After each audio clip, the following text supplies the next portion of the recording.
تقاته ولا تموتن إلا وأنتم مسلمون.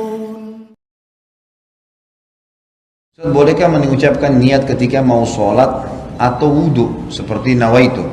Ini sudah pernah saya jelaskan teman-teman sekalian. Kalau kita kembali kepada hadis Nabi SAW, maka belum pernah ada pengucapan lafaz. Tidak pernah ada satupun hadis Nabi SAW yang berbunyi nawaitu shoma ghadin, usolli fardhu salatid duhur, nawaitul wudu. Ini tidak pernah ada lafaz hadisnya. Dari mana ini? Ini dari teman-teman kita yang menisbatkan diri kepada mazhab Syafi'iyah di Mesir, tepatnya di Al-Azhar. Disusunlah, mereka mengatakan niat itu harus ya supaya orang itu tidak lupa dan jelas dia ucapkan dengan lisannya. Lalu disusunlah niat-niat itu. Kalau mau sholat, sholli fardhu salatid duhur, nawaitu shoma ghadin untuk puasa, nawaitul wudu'a dan seterusnya. Ini semua disusun.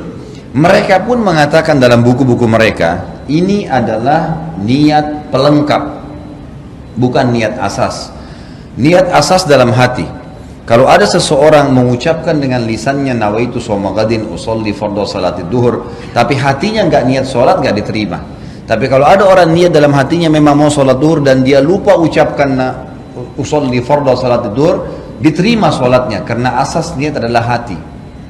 Ini pendapat yang menisbatkan diri kepada Syafi'iyah, adanya niat dengan lisan tapi itu pelengkap, bukan itu asas. Bukan itu asas, gitu kan. Kalau jumhur ulama, Imam Ahmad, Imam Malik, Imam Abu Hanifah mengatakan tidak ada niat kecuali dalam hati. Seperti contoh, Bapak Ibu tadi mau sholat isya, begitu iqamah kita berdiri di shaf.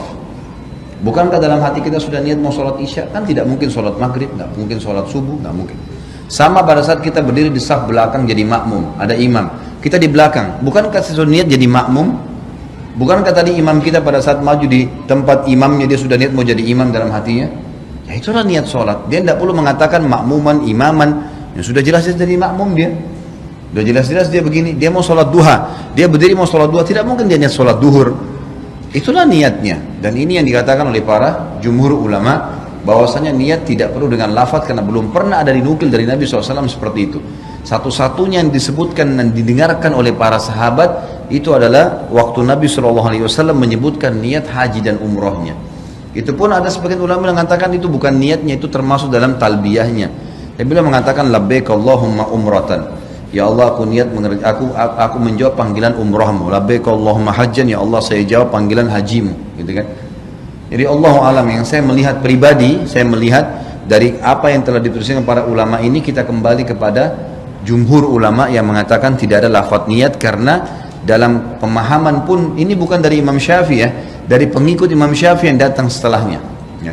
Karena Al-Azhar ini ada jauh setelah Imam Syafi'i, jauh. Imam Syafi'i tahun berapa? Tahun 204 meninggal dunia, gitu kan.